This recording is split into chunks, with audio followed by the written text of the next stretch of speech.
making it difficult, but yet it is not the easiest thing to do.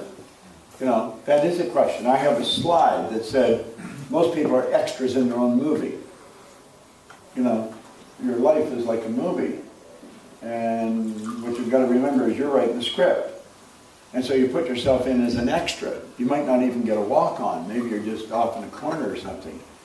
We've got to stop and say, wait a minute, what do I really want? Now, it's in line with your question, or what we were talking about.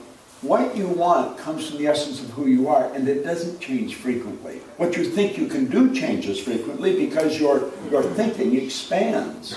Your awareness expands, so you're thinking. We go after three things usually when we're setting goals. Number one, most people are, if they're setting a goal, they go after what they know they can do. There's no embarrassment. I'm not going to be embarrassed in front of my friends. I say it, I do it. I'm a man of my word, you know, and we come up with all kinds of jazz like that. But you're doing things you already know how to do. That's like a person setting a goal to get a car, a new car. And I had a young guy ask me, and I said, yeah, okay, what kind of a car do you want? He said, a Pontiac. I said, well, nice cars. I said, I had Pontiac. I said, what are you driving? He said, a Pontiac.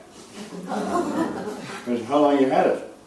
He said, 4 years. And I said, how old? He said, 4 years. I said, you mean you got it new 4 years ago? He said, yeah. I said, why would you want to set a goal for a new Pontiac? You've known for 4 years how to get a new Pontiac. I said, you see, the goal is not to get. The goal is to grow. The getting is a side benefit. It's just an extra win.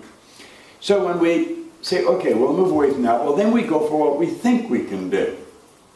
If he gives you that money he owes you, if she will do this, if they will do that, if the government doesn't change this, if that happens, then I can do this. And we're really thinking it out.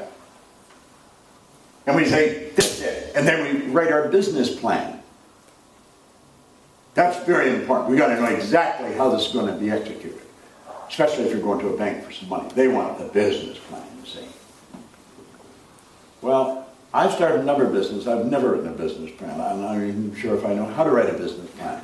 I have a business partner in an event, Gay Hendricks. Gay Hendricks has written, he started Spiritual Circle Cinemas, or Spiritual Cinema Circle, whatever it is. Started with $100,000, a couple of years later he sold it for $2.7 million. He said he's never written a business plan. He's earned millions in business. He said, I have an idea of my exit strategy, but my business plan, he said, I just know how I'm going to get out of this.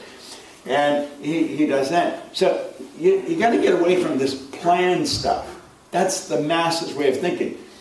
You got to let yourself be totally relaxed. And it takes some relaxation. You're just not going to sit down here in the room and write it out, probably, although you could. And you put yourself in a totally relaxed state. What do I really want? Now, wants come from the essence of who you are. You are a spiritual being. Your spiritual DNA is perfect. It requires no modification, no improvement. You are already perfect inside. Our purpose in life is to become aware of our perfection. You don't have a soul, you are a soul. The soul is forever seeking its awareness of its oneness with God or with Spirit. That's why we're here. We're trying to figure that out. All right? Now, the essence of who you are is going to flow into your consciousness in wants.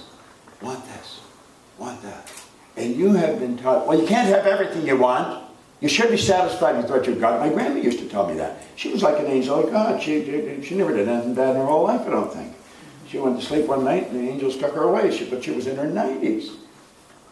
So when somebody's good like that, and it's your grandma, you can't say you're wrong. But she was wrong. She was dead wrong. You should never be satisfied with what you've got. It's dissatisfaction that gives me the ability to amplify my voice through this microphone.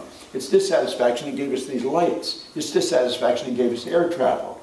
I was working in London yesterday. I'm here today. I'll be in Toronto tomorrow night.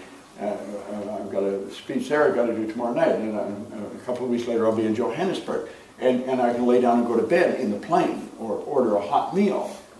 That was because somebody was dissatisfied with travel, with the way we were. When Ford started to build cars, people told him he should get a faster horse if he wanted to travel better, you know?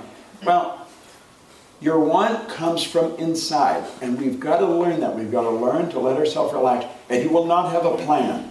You will not have a plan because you don't know how to do it. Hillary didn't have a plan. You build a plan of sorts because you know you can go as far as you can see. Carlyle said, go as far as you can see. When you get there, then you can see how to go further. So I think we have to understand that. We have to understand that we're explorers. I think Jonathan Frost said discovery is seeing what everybody else sees and thinking what nobody else has thought. We want to get our mind into a different space, go beyond where we're at, you know. But you've got to be quiet. At least, I think that's the best way. It might come to you while you're in heavy traffic, you know. But when it comes, you know, and somebody say, well, how do I keep thinking about it? The problem will be, how can I stop thinking about it? Because it's going to, you'll be obsessed with it. Lloyd C. Douglas wrote a marvelous book, The Magnificent Obsession. A magnificent obsession. I always thought of obsession as sort of a negative word. But I thought everything's both positive and negative, so I looked it up. An obsession is a persistent, disturbing preoccupation with an often unreasonable idea. When you fall in love with someone, you don't have to write on a card, think of Linda. Hold the image of Linda. When you fall in love, you sit down at the table, Linda's head is in the potatoes. It's like a hologram out on the head of the car. You cannot get her head. Can't get out of it. Because you're in love with it. Love is resonance. Love is connection. It's in harmony intellectually, emotionally, and physically. You've got to pick an idea you're going to fall in love with, and it won't change. I'm in love with what I do. I'm in love with it. I love it. And the more I do it, the more energy I get. And the more I do, the more I want to do. Love is something we want more of. You know, well, you know, you can fall in love with an idea the same as you can fall in love with a person. You can be in harmony with it. That's what Alfred Adler, the great psychologist, he said, I am grateful to the idea that has used me. I thought, God, I love it. You know? The want's inside. Let it out. Don't think it's difficult. If there's something you want you think is difficult, just stop it. I'm not going to think difficult. I'm going to think, it's so easy. It's going to come to my mind. We've got to take control of our thinking. Hopefully that'll help.